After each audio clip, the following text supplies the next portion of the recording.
Good day, ladies and gentlemen, and welcome again to another message from the Rainbow People's Party.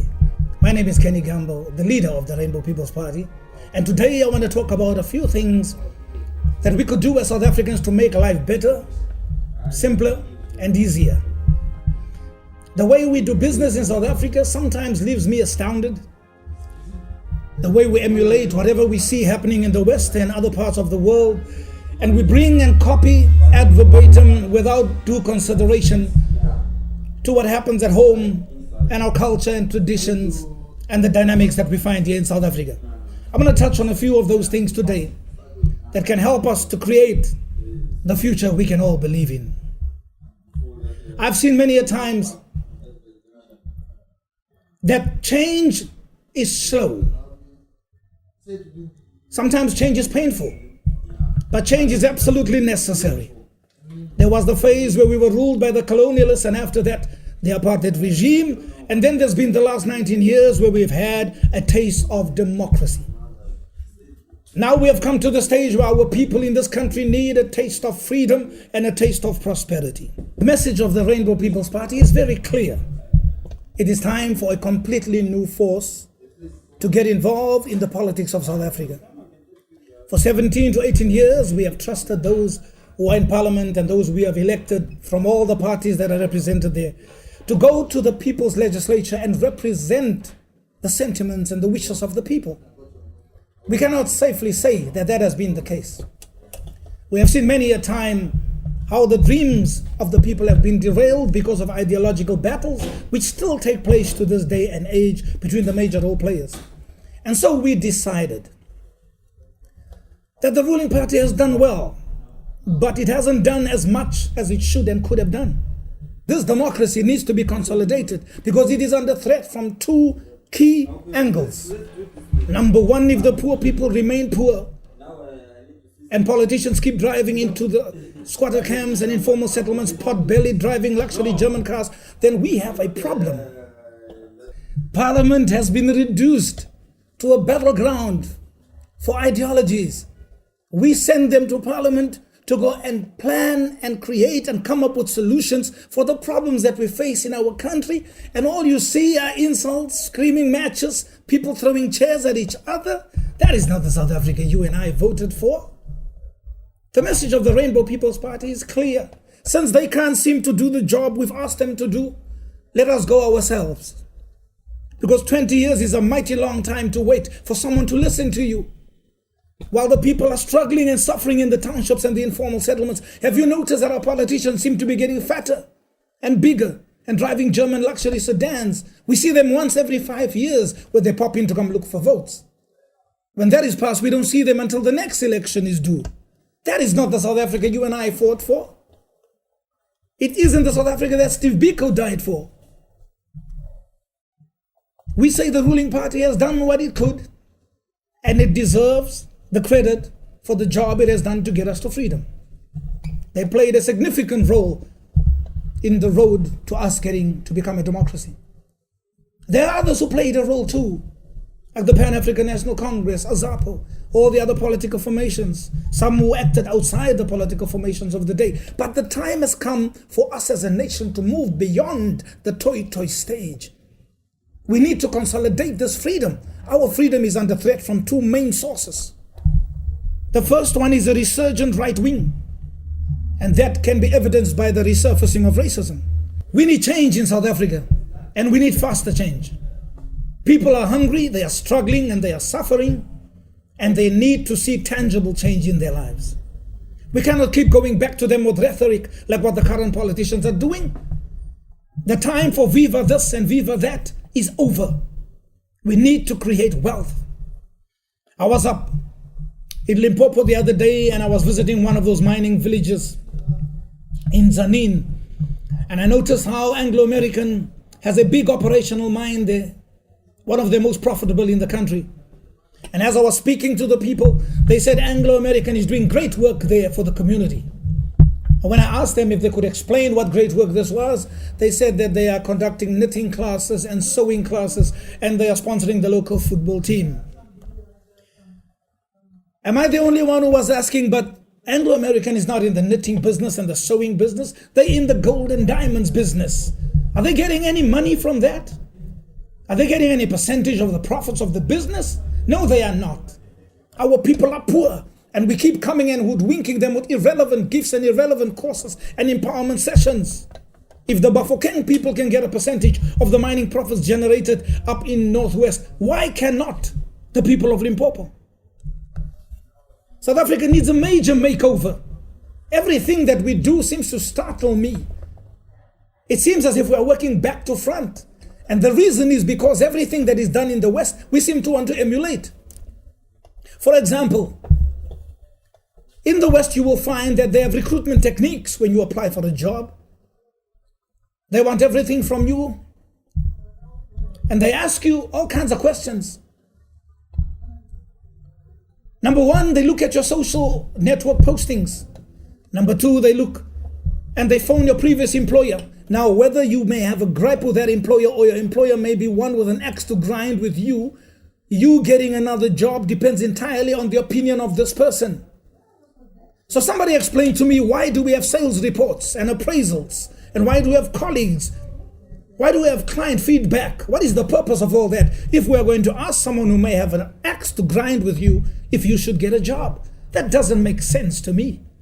The Rainbow People's Party will put a stop to that. The way we emulate the West is sometimes startling. I suppose if someone in the West decided to marry a bus next week, we see someone this side of the world doing the same. We are South Africans.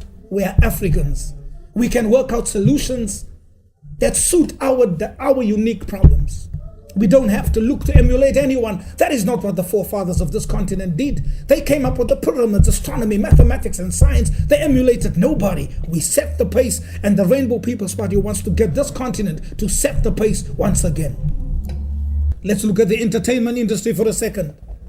Now, here is an industry that could create thousands of new jobs for the Republic. This industry could contribute significantly to both the gross domestic product and the gross national product. Why do I say so? Because South Africa is known to produce entertainers of high caliber. Go anywhere on the continent and a South African entertainer is revered and respected. We have won Grammy Awards through people like Ladysmith Black Mambazo. Jonathan Butler from the Cape has got a couple of Grammy nominations. And one of our actresses, Charlize Theron, won an Oscar Award for her acting abilities. We are known to be world players. But if you take a look, but if you listen to our radio stations, the public broadcasting radio stations, our radio stations transmit and broadcast foreign content most of the time. You hardly hear a good South African song on our radio stations. And they're all based up in Johannesburg. Now, two questions arise here.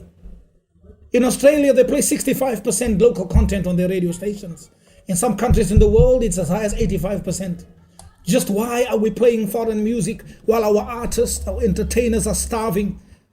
Yet if we played, they would receive increased royalties that will open up new employment opportunities, new allied retail business opportunities will open. You will see more establishments that are linked to the music and entertainment industry make their way into business, creating thousands of new jobs. But we don't do that. We play music from other countries. In all my travels abroad, I've never been to one country where they play South African music incessantly. Why do we do it? We need to do right by our entertainers. We need to do right by our arts and culture sector. And we need to empower them so they can become a global player and a producer of jobs and empowerment for this country. Amateur sport. We don't do much. We need to revive the idea of community sports in all disciplines, and we need to convert those community centers which are standing empty half the time into arts and culture centers and sports hubs. We need to get back to community versus community, to create understanding, to create a relationship. And we need to decentralize the activities of the South African Broadcasting Corporation. We cannot have all the stations that broadcast nationally based in one city, because whenever they reflect South African culture, we seem to be getting Johannesburg culture. We all know that this country is called a world in one country. And we need to see a reflection of that culture on our public broadcasting screens and hear it on our radios. There are three things that I believe South Africa needs, and we as the Rainbow People's Party will initiate these processes. South Africa needs an institute for the rights of minorities. We need an NPO like that will protect and look after the rights of those South Africans who find themselves outnumbered. For the past 20 years, we've heard them complain that we have subjected them to the tyranny of the majority. That should not be so. There cannot be a happy family if one or two of its members are not completely happy. We need this institution for the protection of minority rights to enhance and promote the culture of minorities. They make up an integral part of this nation and they need government support. We also need a support for higher education initiatives within those communities. Most of these are subject to drug abuse, substance abuse. We need to change that, and we need to change it immediately. Just the other day, the president visited Eldorado Park in Johannesburg South. And I was touched by this because I once lived in this area. Eldorado Park is a place with friendly people, warm-hearted and kind. And I thank them to this day for making me one of their own. My question is, where's the president been these 5 years? If I remember correctly, he was there 5 years ago when he was battling for the presidency of the ANC. And again, he promised things that he didn't do. Well, this week he went back there again. I say to the people of Eldorado Park, once bitten, twice shy. This is not the South Africa we marched for up and down Union Road. Take whatever they give you, but vote for the Rainbow People's Party. We need diversity management in this country. Intolerance towards other cultures is on the increase. That needs to be managed and addressed. The next thing that we will do as a party is we want to form an Institute for Creative Arts and Performances, ICAP, a body that will be geared to harnessing and promoting the arts in all communities, as I said. We need it, and we need it now. This country is a country of talented people, and we cannot let that go to waste. The last thing that we will set up within the first 100 days of being in office is the Institute for Community Sports. I've touched on that, but I'd like to go in a bit deeper. We need to set up, promote, and coordinate community sports and social activities across all our communities. Arranging inter-community sports leagues, nation building, and relationships across barriers is what the Rainbow People's Party stands for. No nation can become great if it does not take care of its own. Now, I know there are big ideals and big proposals and big ideas, but we need to learn that South Africans must become used to crossing their T's and dotting their I's. That's why I invite every one of you tonight to play a part in helping us make the Rainbow People's Party the force that brings about change. We are not anti-DA. We are not anti-ANC. We are pro-South Africa. And we are post this stage. We are the future. The generation that will bring about the change that we all hope for. We believe those who've come before us have done their best, and we thank them for that. The marks vary. Some got high scores and some got low. But this is not a time for cheap point scoring. We thank them for bringing us this far.